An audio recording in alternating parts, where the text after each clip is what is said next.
আসসালামু আলাইকুম। আমাদের খামারের ভিতরে বা আমার বাড়িতে যে পুকুরটা আছে সেই পুকুরটা কিছুদিন আগে সেকে মাছ ধরে দেওয়ার পরে নতুন করে পানি করে আমরা আবার মাছ দিয়েছি। এবার মাছ দেওয়ার পরে এখানে এখন এত পরিমাণ শ্যাওলা জমেছে যে বাকি যেই মাছগুলো দিয়েছি সেই মাছগুলো আসলে নিঃশ্বাস নেওয়ার মতো জায়গা নাই। আসলে এই শ্যাওলাগুলো এমনি এমনি হয়নি। আমরা এখানে কিছু গ্লাস কাপ মাছ দিয়েছিলাম, তাদের এই শ্যাওলা খাওয়ার জন্য দিয়েছিলাম, কিন্তু আমাদের এই পুকুরে এত পরিমাণ বাড়তি খাবার আছে যে এই গ্লাস কাপ মাছগুলো এই শ্যাওলা না খেতে পেরে তারপরে সেই শ্যাওলার থেকে বাচ্চা উঠিয়ে এই পুকুর ভরে গেছে। এখন এমন একটা অবস্থা যে এখন যদি এই শ্যাওলাগুলো আমরা উঠিয়ে না ফেলি বা এক পাশে না গুছিয়ে দিই তাহলে সেই ক্ষেত্রে আমাদের মাছগুলো অক্সিজেন ফল করে মারা যেতে পারে। এই জন্যই আর কি আজকে আমরা আমাদের এই পুকুরের যে শ্যাওলাগুলো আছে সেইগুলো কিছুটা উঠিয়ে দেব আর কিছু অংশ একপাশে বেঁধে রাখবো। অবশ্যই এই শ্যাওলা দিয়ে আমরা আরও একটা কাজ করব, এই শ্যাওলা আমাদের হাঁসের খাবার হিসাবে আমরা আজকে হাঁসকে দেব। আসলে শীতের পরে অত্যন্ত রোদ বের হয়েছে, আর এই রোদ্রে যদি পুকুরের অক্সিজেন ফল করে তাহলে সেই ক্ষেত্রে মাছ মারা যেতে পারে। আর আমরা আমাদের বাড়িতে খাওয়ার জন্য এই পুকুরে বেশ কয়েক মণ মাছ দিয়েছি, যেই মাছগুলো আসলে আমরা বিক্রি করব না, বাড়িতেই খাওয়ার জন্য।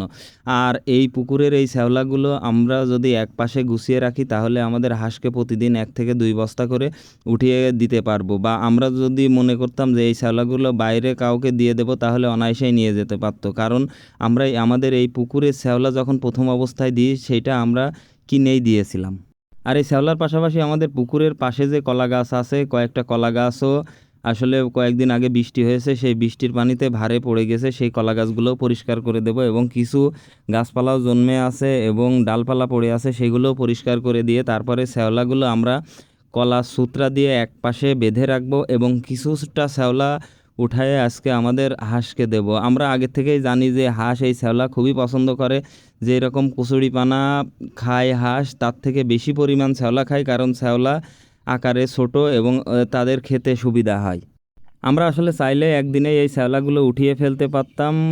আমরা উঠাবো না এই জন্যই যে আমাদের মাঝে মধ্যে হাঁসের যে শামুকের সমস্যা হয়, সেই সমস্যার যেদিন সমস্যা হবে সেই দিন আমরা হাঁসকে এইখান থেকে শ্যাওলা এবং বাইরে থেকে পানা এনে দেব। এই জন্যই আর কি আমরা পুকুরের এক কোণে যতটুকু সম্ভব আসলে এই শ্যাওলা আটকে রাখা যায় সেইটুকু আটকে রেখে বাকি পুকুরটুকু আমরা ফাঁকা করে দেব, যাতে মাছ অনায়াসে নিঃশ্বাস নিতে পারে।